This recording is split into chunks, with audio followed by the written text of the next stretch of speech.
कौन सा ये कनेक्ट कर दे।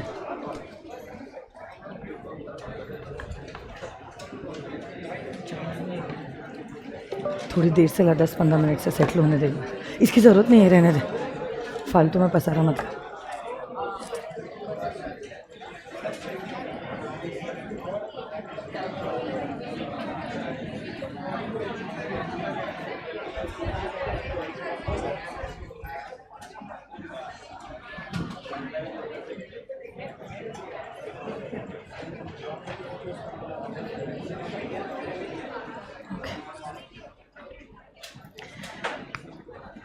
Yes.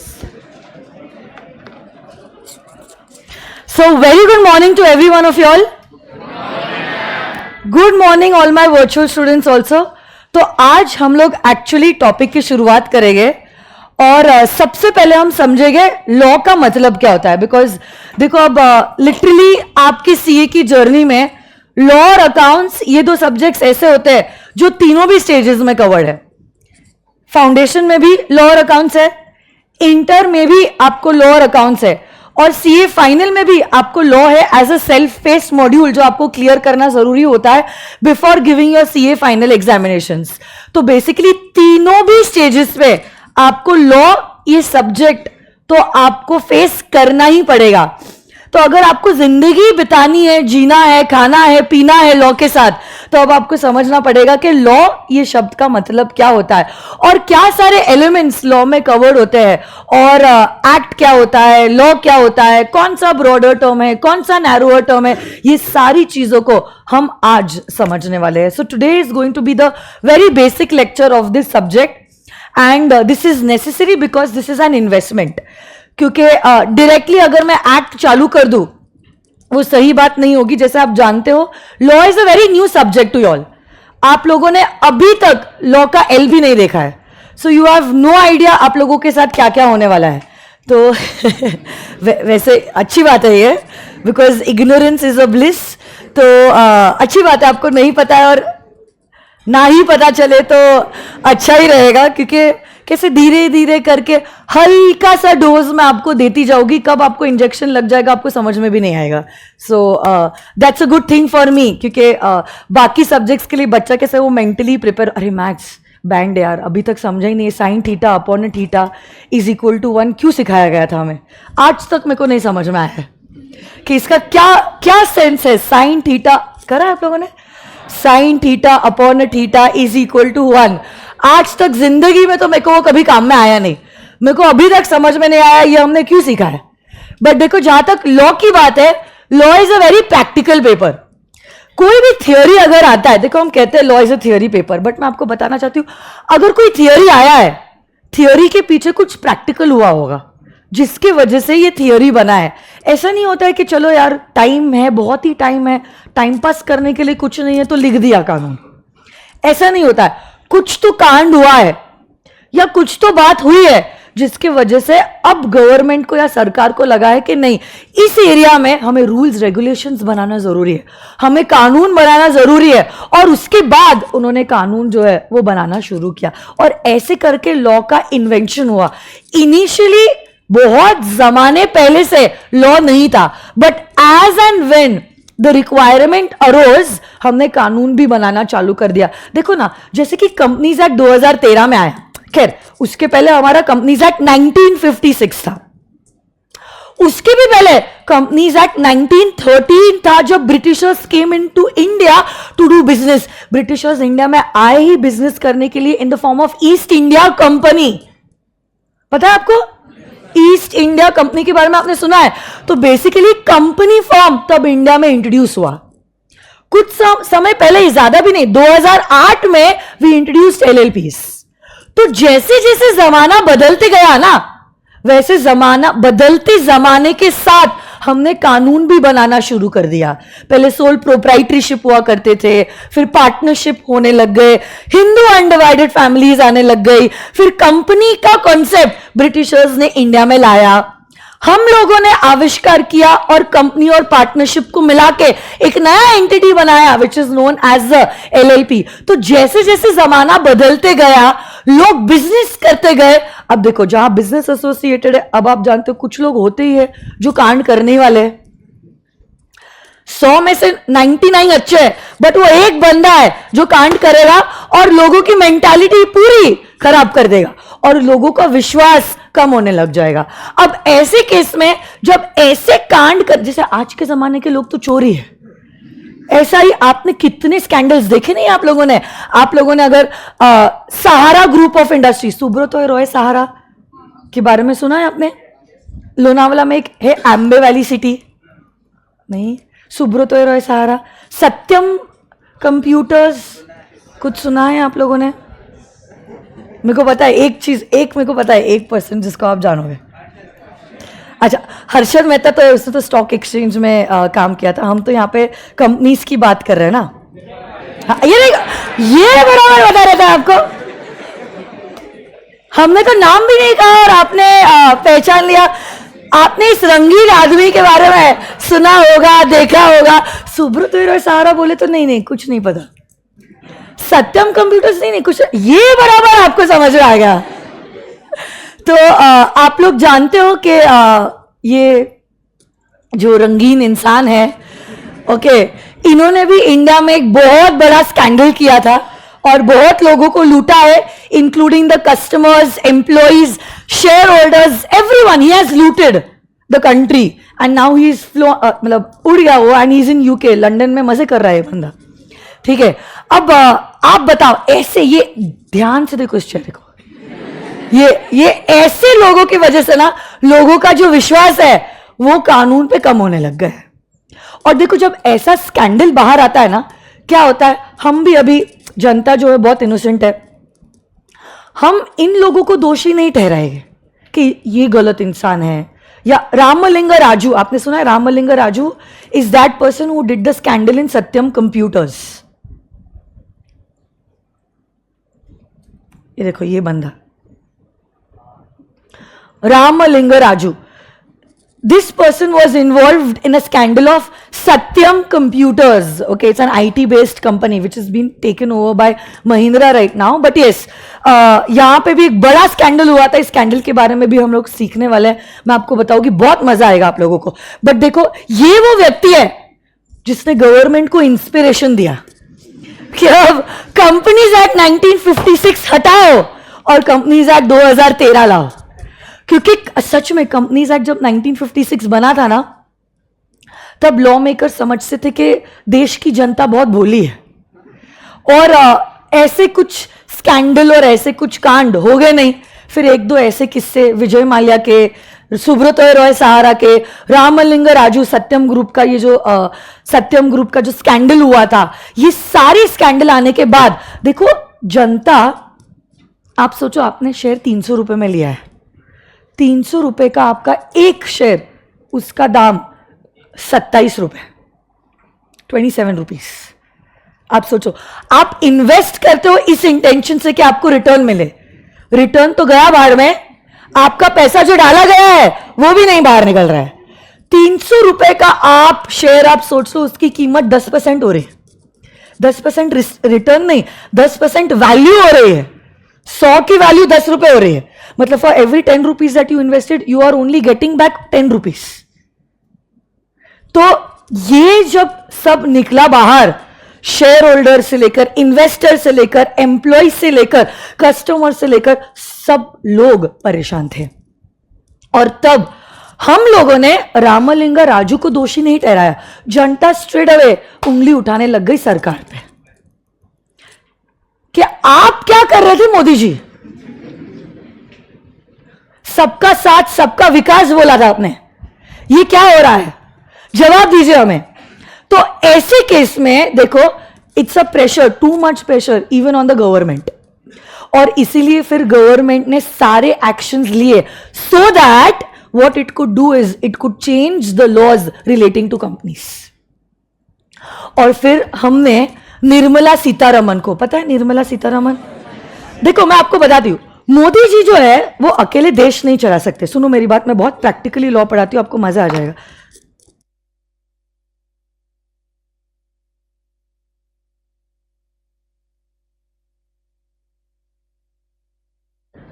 ओके मोदी जी अकेले जो है ना वो देश नहीं चला सकते हैं.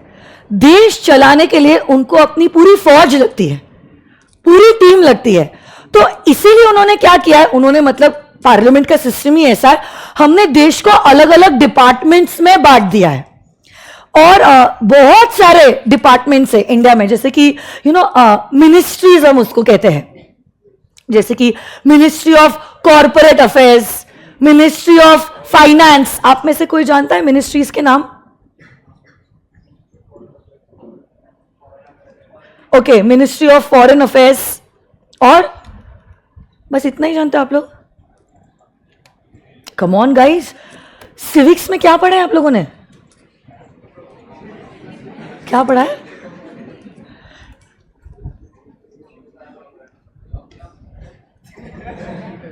क्या बोल रहे हैं?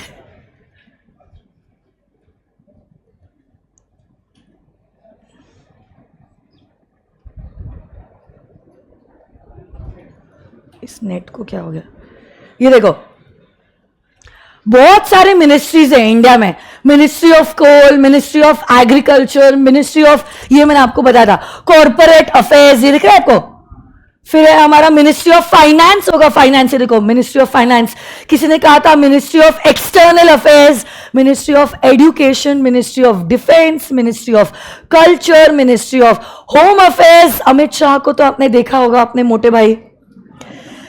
फिर ministry of mines, ministry of planning, ministry of railways, ministry of textiles, ministry of tourism, ministry of youth affairs and sports, ministry of women and child development. हमने देश को अलग अलग डिपार्टमेंट्स में बांट दिया है और हर डिपार्टमेंट के अपने हेड है. आपके लिए सबसे important is Nirmala Sitharaman, because yes, not only finance, she is also the head of Ministry of Corporate Affairs. Finance की तो वो head है ही. Along with that, she is also the head of the Ministry of Corporate Affairs. एक तो आपको दिख रहा है ये Ministry of Finance, उनकी head आपको दिख रहा है ये. आपने कभी इनकी स्पीच भी सुनी होगी. मैम नेटफ्लिक्स से फुर्सत नहीं मिली, क्या बताया अभी आपको. ये हाँ, बजट वाले दिन आपको उनका चेहरा दिखा होगा. So Nirmala Sitharaman, she is a politician, economist and a brilliant person, and she is the head of 2 departments. One is this ministry of finance, and along with that ministry of finance में आपका income tax act आता है, ठीक है, जो आप inter में पढ़ने वाले हो. और उसके साथ साथ आपको यहां पे कहीं कॉर्पोरेट अफेयर्स दिख रहा होगा, ये देखो मिनिस्ट्री ऑफ कॉर्पोरेट अफेयर्स की भी हेड यही बंदी है, इज निर्मला सीतारमन. तो देखो, जैसे ये सत्यम का कांड हुआ, ओके, क्या हुआ, मोदी जी पे प्रेशर आ गया, एंड नाउ लोगों ने भी बोलना चालू किया कि आपकी ऐसी कैसी सरकार है. इतना पता नहीं चला सरकार को कि ऐसा कुछ स्कैंडल हो रहा है, ऐसा कुछ कांड हो रहा है, और मतलब खड़े खड़े लग गई हमारी. आपने क्या किया? आपने कुछ नहीं किया. ऐसा कैसा एक्ट बनाया आपने, ऐसे कैसे आपके रूल्स रेगुलेशंस है जो जनता को भी प्रोटेक्ट नहीं कर पाए. तब सरकार ने सोचा अब 1956 एक्ट बंद, अब हमें एक नया कानून बनाना है. तो अब देखो, Modi ji is not an expert in making laws, ठीक है. अब मोदी जी ने क्या किया, ये जो मिनिस्ट्री है, मिनिस्ट्री ऑफ कॉर्पोरेट अफेयर्स, उनकी जो हेड है निर्मला सीतारमन, उनको बोला कि आप कंपनी से रिलेटेड कोई नया कानून बनाइए. आप कंपनी से रिलेटेड कोई नया कानून बनाइए. आप ऐसा सोच के एक्ट बनाओ कि आज के जमाने के लोग ना चोरी है. हमारा 1956 का जमाना गया, अब लोग बदल रहे, चालाक हो रहे, चालाक ब्रो, चालाक, बहुत चालाक हो रहे हैं. और अब कानून भी उस हिसाब से बदलना जरूरी हो गया है. तो आप ऐसा कानून बनाओ जो ज्यादा कंजर्वेटिव है, ओके, और जनता को प्रोटेक्ट करे. और बिलीव मी, कानून ऐसा ही बनाया गया है. यू नो, आज के टाइम पे आप लोग पढ़ने वाले हो, आपके सिलेबस में है, there is section number 7 under the companies act, incorporation of a company. अगर आपको कंपनी इनकॉर्पोरेट करनी है, आपको अगर कंपनी इनकॉर्पोरेट करनी है, आपको डिक्लेरेशन देना पड़ता है as a first director and as a first member. आप डिक्लेयर करते हो, मतलब actually there is a declaration, और डिक्लेरेशन में लिखा है कि मैं चोर नहीं हूं और मैंने चोरी नहीं की है in relating to any incorporation, formation, promotion और management of any company in the last 5 years. आप अगर ये डिक्लेरेशन देने के काबिल हो तो ही हम आपको कंपनी इनकॉर्पोरेट करने का मौका देंगे. आप बताओ, रामलिंग राजू, विजय माल्या, क्या वो ये डिक्लेरेशन दे पाए हैं? तो वो ये कंपनीज एक्ट में कंपनी इनकॉर्पोरेट नहीं कर पाएंगे. मतलब आप सोचो ना, मेंटालिटी क्या हमने सच में चेंज की है जब कानून बनाया है. पहले ऐसा थोड़ी ना था कि डिक्लेयर करो कि मैं चोर नहीं हूं फिर कंपनी इनकॉर्पोरेट करने देंगे. ये इंट्रोड्यूस किया गया है for the first time under companies act 2013. आप डिक्लेरेशन दो तभी आप एलिजिबल हो डायरेक्टर बनने के लिए या फर्स्ट सब्सक्राइबर बनने के लिए of that company form of organisation.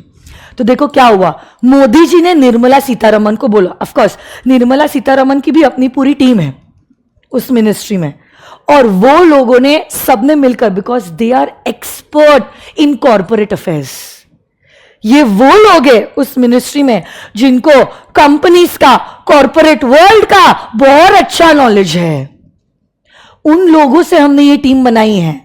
उन लोगों को हमने कहा कि अब आप कंपनी से रिलेटेड कोई नया कानून बनाइए, और ऐसे करके इन लोगों ने एक ड्राफ्ट बनाया. ऑफ कोर्स ये तुरंत एक्ट नहीं बनता है. आज तो ये स्कैंडल हुआ है, ये कांड हुआ है, तो मोदी जी ने निर्मला सीतारमन को बताया है कि now it is high time, हमें एक नया कानून बनाना पड़ेगा कंपनी से रिलेटेड. आप बनाना शुरू तो करो, रफली लिखना तो शुरू करो, फिर 19-20 बातें होती रहेगी. एक आप शुरू करोगे तो फ्लो भी बनेगा, रिदम भी बनेगा, और धीरे धीरे करके चेंजेस समझ में आएंगे, और जो फाइनल करना है हम करेंगे. ऐसे करके उन्होंने ड्राफ्ट बनाया, और यही ड्राफ्ट जो है, देखो यही आपको दिख रहा है ना, head of ministry of corporate affairs. तो who is the head of ministry of corporate affairs? Yes, Nirmala Sitharaman. तो यही निर्मला सीतारमन ने अपनी टीम मेंबर्स के साथ, जो कॉर्पोरेट अफेयर्स में एक्सपर्ट है, एक ड्राफ्ट बनाया which is going to be the proposed act. अभी वो एक्ट नहीं है, वो सिर्फ क्या है, ड्राफ्ट. मतलब समझ सकना, something that is not final. Okay, so draft बनाया है. यही ड्राफ्ट ले डाउन किया जाएगा इन both the houses of parliament. Tell me which are both the houses of the parliament? Lok Sabha and Rajya Sabha. तो both the houses of parliament में आप इस draft को पेश करोगे, एंड इवेंचुअली जब दोनों भी हाउसेज ऑफ पार्लियामेंट में ये पर्टिकुलर ड्राफ्ट पास हो जाएगा, then it will go to the president of India. Who is the current president of India? Draupadi Murmu. और उनके पास जाने के बाद जब वो अपना कंसेंट देते हैं, तब जाके इवेंचुअली आपका ड्राफ्ट जो है वो बन जाता है एन एक्ट. अब आज हम उसको कहेंगे that this is an act. But मुझे बताओ, ये एक्ट बना है, ये तो लोकसभा राज्यसभा के लोगों को पता है, क्या आम जनता को इस बारे में पता है? आम जनता को कैसे पता चलेगा? नॉट मीडिया, मीडिया है but media of the government. Government के पब्लिकेशन को कहते हैं as the official gazette of India. सुना है इस बारे में? जैसे आप लोगों के लिए सोशल मीडिया है, इफ यू आर कमिटेड, ये कमिटमेंट आपका कब ऑथेंटिकेट होगा? जब आपने सोशल मीडिया में आपका स्टेटस कमिटेड डाला है, तब तक आप कमिटेड नहीं हो. ऐसा ही होता है ना आज के जमाने में. तो अगर सोशल मीडिया पे नहीं है मतलब सीरियस नहीं हो आप. अगर सोशल मीडिया पे डाला, हाँ मतलब एकदम सीरियस. तो वैसी बात है, ये एक्ट बन तो गया है, बट ये एक्ट के बारे में जनता को कैसे पता चलेगा? Through the official government publication which is, कौन बातें कर रहा है?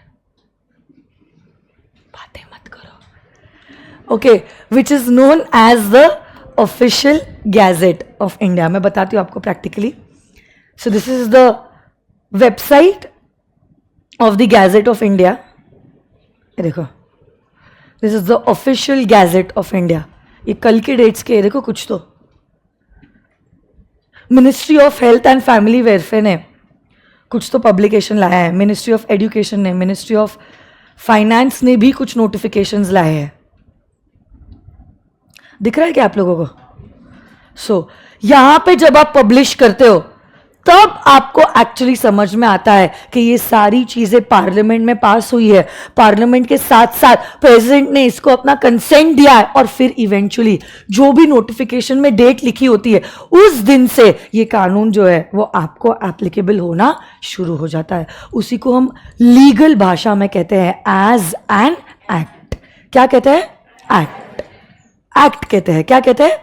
तो बता, एक्ट बनने के प्रोसीजर में सबसे पहले क्या होता है, क्या बनता है? एक ड्राफ्ट बनता है जो कंसर्न मिनिस्ट्री का हेड बनाता है. तो जैसे अगर इनकम टैक्स एक्ट बनाना है तो मिनिस्ट्री ऑफ कॉर्पोरेट अफेयर्स नहीं बनाएगा, मिनिस्ट्री ऑफ फाइनेंस बनाएगा. अगर कंपनीज एक्ट बनाना है तो ministry of corporate affairs, MCA लिखा है ना मैंने, MCA is ministry of corporate affairs. ये एक ड्राफ्ट बनाते हैं. This draft will be laid down in both the houses of the parliament. Parliament में आप जानते हो लोकसभा राज्यसभा, यानी रूलिंग पार्टी के साथ साथ ऑपोजिशन पार्टी भी है. आपको वहां पे आई मीन सॉरी ये भी दिखेंगे. कौन? Rahul Gandhi. I just forgot the lecture is on YouTube. Rahul Gandhi भी दिखेंगे आपको, साथ साथ में आपको अमित शाह भी दिखेंगे, सारे लोग, ममता बनर्जी भी दिखेगी, सारे लोग आपको दिखेंगे, सारा स्मृति ईरानी भी दिखेगी. सारा तमाशा हो रहा है, लोग गले मिल रहे, किस कर रहे, बेंचेस पछाड़ रहे हैं, सारा तामझाम यहां पर हो रहा है. Okay, so it's very difficult to pass it in both the houses of the parliament, क्योंकि सिर्फ रूलिंग पार्टी की बात नहीं है. यस, और ऑपोजिशन पार्टी, नाम ही कहा है, ऑपोजिशन करना ही उनका काम है.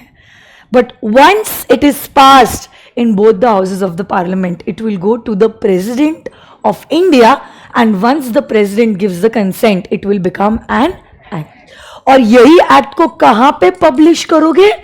Official gazette. और उस ऑफिशियल गैजेट की नोटिफिकेशन की वजह से आपको और मेरे जैसे लोगों को समझ में आएगा कि ऐसा कुछ कानून अब इंट्रोड्यूस हो चुका है. गेटिंग दिस और no my dear friends? And then it will become an act. इतना लिख लिया ना आप लोगों ने?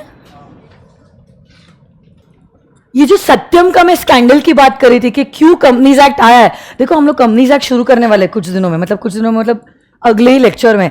But what is written in the companies act वो तो हर टीचर पढ़ाता है. बट व्हाट से ज्यादा we should know why are we studying the companies act. इसीलिए आज का ये इंट्रोडक्शन लेक्चर है. एक्ट क्या है, लॉ क्या है, वाई कंपनीज एक्ट.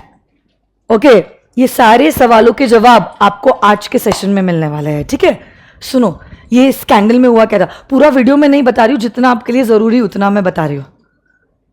सिर्फ साउंड चेक कर लेना. नमस्कार, आज हम सत्यम स्कैम के बारे में बात करेंगे. थोड़ी सी आवाज 1987 में रामालिंगा राजू ने अपने ब्रदर इन लॉ के साथ सत्यम कंप्यूटर की शुरुआत की, जो कि हैदराबाद बेस्ड आईटी कंपनी. और बढ़ा सकता है? सत्यम कंप्यूटर स्टार्ट करने से पहले. अच्छा सुनो. नमस्कार, आज हम सत्यम स्कैम के बारे में बात करेंगे. 1987 में रामालिंगा राजू ने अपने ब्रदर इन लॉ के साथ सत्यम कंप्यूटर की शुरुआत की, जो कि हैदराबाद बेस्ड आईटी कंपनी थी. सत्यम कंप्यूटर स्टार्ट करने से पहले रामालिंगा राजू का कॉटन मिल का बिजनेस था. 1992 में सत्यम कंप्यूटर बीएसई पर लिस्ट हो गई और 2001 में न्यूयॉर्क स्टॉक एक्सचेंज पर लिस्ट हो गई. सत्यम कंप्यूटर इंडिया की फास्टेस्ट ग्रोइंग कंपनीज में से एक थी और इसके लिए सत्यम कंप्यूटर को और भी रामालिंगा राजू को कई अवार्ड्स मिले थे. सत्यम अच्छे ग्रोथ ट्रैक पर थी, पर रियल एस्टेट में चल रही बूम की वजह से राजू कभी रियल एस्टेट की तरफ जाने लगा. हैदराबाद में भी रियल एस्टेट के रेट्स तेजी से बढ़ रहे थे, तो राजू ने तेजी से हैदराबाद और अलग अलग जगह पर लैंड प्रॉपर्टीज खरीदना शुरू किया. मेटस इंफ्रा, जिसे राजू ने 1988 में शुरू किया था, और मेटस प्रॉपर्टीज, इन कंपनीज के नाम पर, अपने फैमिली मेंबर्स के नाम पर और अपने नाम पर राजू प्रॉपर्टीज खरीदने लगा. तो Satyam was an IT based company, software में थी वो. इंडियन स्टॉक एक्सचेंज पे तो वो लिस्टेड थी, but it was also listed on international stock exchanges. New York stock exchange पे भी वो लिस्टेड थी.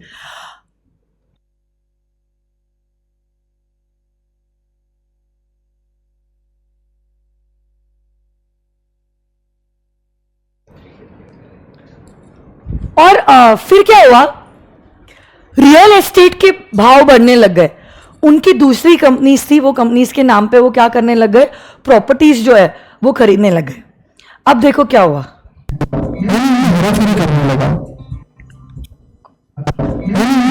प्रॉपर्टीज खरीदने के लिए और पैसों की जरूरत पड़ने लगी। तब राजू सत्यम कंप्यूटर की फाइनेंशियल स्टेटमेंट्स मैनिपुलेट करने लगा। प्रॉपर्टीज खरीदने के लिए उनको और पैसों की जरूरत होने लग गई। तो अब जितना पैसा था वो पैसा तो उन्होंने डाल दिया था, अब और पैसों की जरूरत थी, तो कहां से लाएंगे?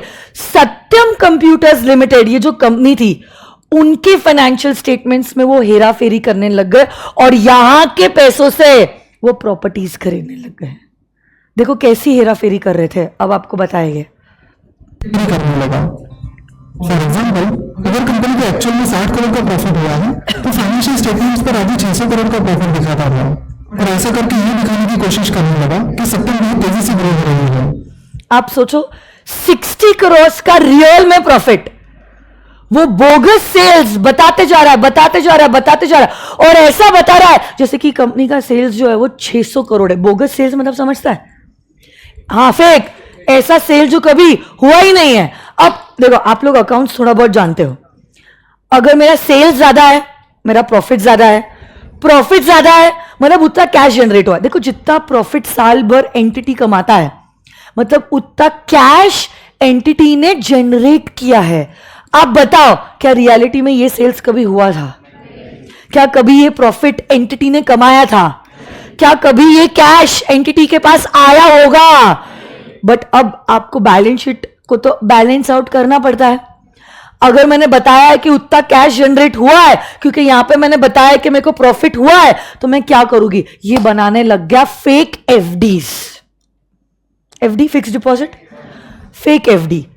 और फेक एफडी होगा कोई बैंक मैनेजर के साथ अच्छे रिश्ते, दिया होगा कुछ BMW वगैरह गिफ्ट में। अब ऐसे केस में फेक एफडीआर्स इनको मिलने लग गए, और जितना फेक प्रॉफिट बताया उतना इक्विवेलेंट फेक एफडीज भी अपने बैलेंस शीट में क्रिएट करना शुरू कर दिया। लगातार दिख रही ग्रोथ और स्ट्रॉन्ग अब फाइनेंशियल एज एन इन्वेस्टर आप खुद बताओ, अपन कितने इमोशनल है, देख रहे हैं कि कोई कंपनी ऐसा लगातार तेजी से भाग रही है, हम शेयर्स खरीदते जाएंगे, खरीदते, इमोशनल बाइंग करेगा, खरीदते जाएंगे, खरीदते जाएंगे, खरीदते जाएंगे, और इतना रिटर्न, इतना इन्वेस्टमेंट, इतना प्रॉफिट, लई बारी खरीदते गए, खरीदते गए, खरीदते गए। ऐसे करके मार्केट में और डिमांड बढ़ती गई, और कुछ रियल कुछ आर्टिफिशियल, मार्केट में डिमांड बढ़ने की वजह से शेयर प्राइसेस भी बढ़ते गए। शेयर प्राइस बढ़ने लगे। उस बढ़ती हुई शेयर प्राइस पर राजू और राजू का भाई भी रामा राजू अपने शेयर्स बेचने लगे और अपने बाकी शेयर्स कोलैटरल यानी गिरवी रखकर उन पर लोन आवाज लेने बढ़ा लगे ना। और उन पैसों से प्रॉपर्टीज खरीदने लगे। प्रॉपर्टीज खरीदने के लिए प्राइसेस बढ़ रहे हैं मार्केट में। खोली थी। राजू अपनी फैमिली, फ्रेंड्स, रिलेटिव्स इनके नाम पर जमीन खरीदता था। प्राइसेस मार्केट में बढ़ रहे हैं, और प्रमोटर ग्रुप अपनी कंपनी के शेयर्स बेच रहा है। This is never a good thing. आप सोचो, अगर एसपीसी प्राइवेट लिमिटेड है, उसमें एसपी 50% शेयर्स का मालिक है, एपी 50% शेयर्स की मालिक है।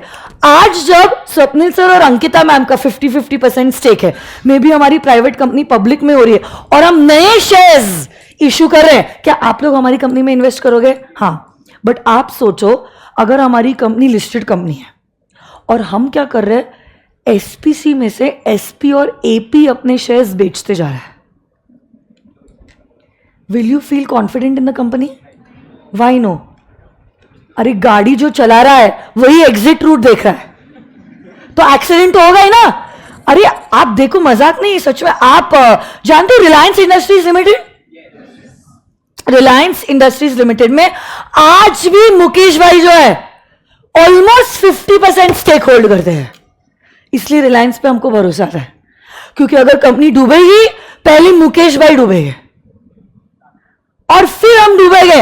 अरे आप सोचो, एसपीसी में अगर एसपी और एपी इन्वेस्ट नहीं कर रहे हैं तो जनता को यह मैसेज जाएगा, जो कंपनी हमने क्रिएट की थी उस पर हमको ही कॉन्फिडेंस नहीं है, जनता क्या कॉन्फिडेंस बताएगा? नहीं, बात समझ में आ रही है? मैं आपको, रुको बताती हूँ, हर एक चीज मैं आपको बताऊंगी। रिलायंस में मुकेश जी का स्टेक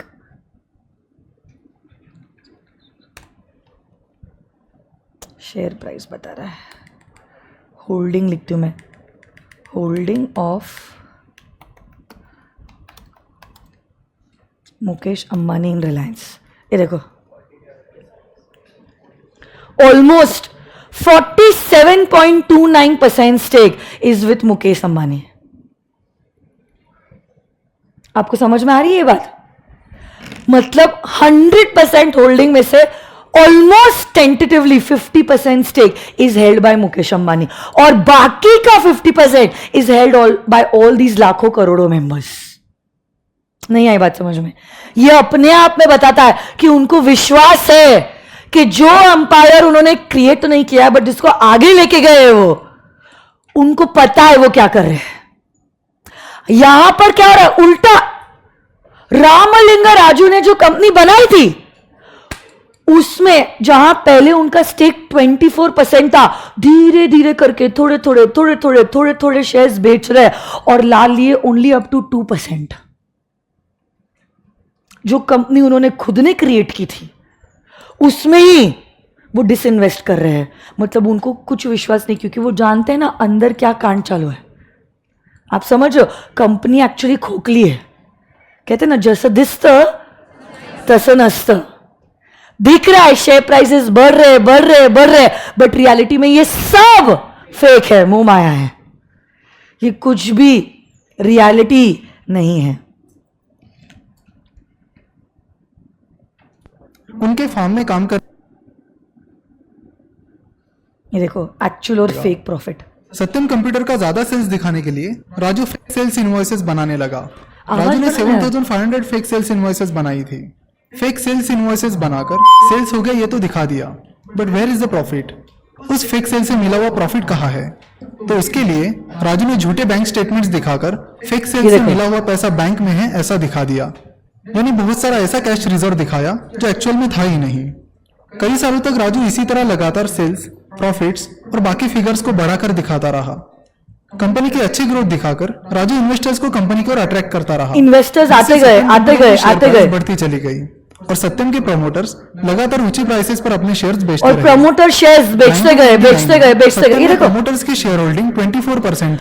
24% जहां उनकी इनिशियल होल्डिंग थी, धीरे धीरे करके अपने शेयर्स वो बेचते गए। 2008 में तो सिर्फ 2% होल्डिंग थी। देख रहे हो? से वो कम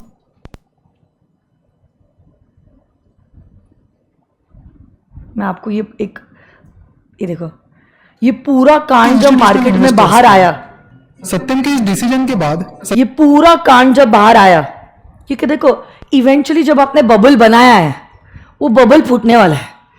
कितना आप खींचोगे कोई भी चीज को? आप सेल्स बढ़ाते गए, प्रॉफिट बढ़ाते गए, एफडीज फेक बताते गए, कहीं ना कहीं तो वो फूटने वाला है।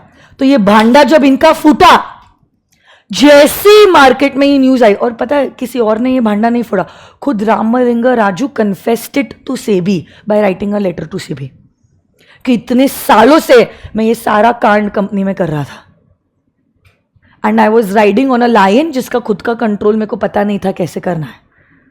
और जैसे ये न्यूज सेबी के पास आई और मार्केट में गई, look at the share price, जोरदार गिरावट हुई। यूएस के एक इन्वेस्टर ने सत्यम के खिलाफ लॉसूट भी फाइल केस वेस फाइल किया, केस वेस चलते गए। अब ये Actual देखो, profit से कहीं- आप स्क्रीन देखो, एक्चुअल प्रॉफिट 2112 करोड़ और बताया गया 2700 करोड़। दैट्स द रेवेन्यू मतलब sales. Actual profit only 61 crore और बताया क्या 649 crore. This is only one quarter 2 into 4 करो आप, क्योंकि 4 क्वार्टर्स होते हैं साल में। अरे हाँ है ना? कैश बैलेंस रियलिटी में सिर्फ 321 करोड़। बताया कितना cash and bank balance? Check it out. 5 मतलब झूठ बोलने की भी हद है। झूठ तो भी इतना बोलो कि सच लगे। 5361 crore is the bank balance. उस पे इंटरेस्ट, क्या ही इंटरेस्ट मिलेगा तुमको? तुम पैसा अपनी कंपनी में डाल रहे हो, यहां पे इंटरेस्ट भी बताया है फेक है, और डेटर्स कम बताया है। यहां पे दिख रहा है, नीचे दिख रहा है क्या आपको? डेटर्स एक्चुअल में 2161 है और बताया 2651. डेटर्स मतलब जिनसे पैसा आना है. मतलब आई थिंक इसमें सच के अलावा सब कुछ है. कंपनी का नाम है सत्यम. सत्यम इज अ संस्कृत वर्ड जिसका मतलब होता है सत्य. इस कंपनी में सब कुछ है सत्य के अलावा, सच में. सो ये जब कांड आया, लाइक लिटरली जो प्राइजेस गिरे was a massive setback not only to the Indian stock exchange but to the global stock exchange, क्योंकि सत्यम के शेयर्स 2 इंटरनेशनल स्टॉक एक्सचेंजेस पे भी लिस्टेड थे. और यही कांड के बाद फिर अब सरकार को लगा now it is high time and we should be creating a law which is relating to companies in a new format. और ऐसे करके कंपनीज एक्ट 2013 का जन्म हुआ. देखो एक्ट कैसे बनती है वो आपने देखा है, बट मेरे को रियलिटी में आपको एक्ट बतानी है कि कैसे एक्चुअली एक एक्ट होती है. कंपनीज एक्ट, ये देखो, this is the bare companies act. Bare, bare मतलब जैसी एक्ट एक्चुअली बनी है ना वैसी की वैसी ये आपके स्क्रीन के सामने आपको नजर आ रही होगी. It's the actual act, the bare act, एकदम रॉ. इसको कुछ चेंज नहीं किया, कुछ अमेंड नहीं किया, कुछ हाईलाइट नहीं किया, जैसी थी वैसी आपके सामने पेश कर रही हूं, इसलिए उसको कहते हैं द बेयर एक्ट. ओके, तो ऐसे कुछ बेयर एक्ट दिखती है. अब देखो कोई भी एक्ट अगर आप बना रहे हो, ऑब्वियसली बात है एक सिस्टमैटिकली आपको बनाना जरूरी है. ऐसे जब मन करे जो मन करे जो लिखना है थोड़ी ना लिख सकते हो. एक फॉर्मेट, एक सिस्टम होना जरूरी है. और इसलिए हम क्या करते हैं, उसको चैप्टर्स में डिवाइड करते हैं. देखो ऐसे हमने इसको चैप्टर में डिवाइड किया. जैसे ये चैप्टर 1 है, 2 है, 3 है, दिख रहा है आपको. चैप्टर 4 है और फिर ये चैप्टर्स के अलग अलग पॉइंटर्स है. आपको दिख रहा है ये अलग अलग पॉइंटर्स है. जैसे चैप्टर 1 के 2 पॉइंट्स है, 1 and 2 दिख रहा है. फिर चैप्टर नंबर 2 है जो शुरू हो रहा है पॉइंट नंबर 3 से एंड जा रहा है पॉइंट नंबर 22 तक. इसको कहते हैं section. Okay, thank you so much, bye bye.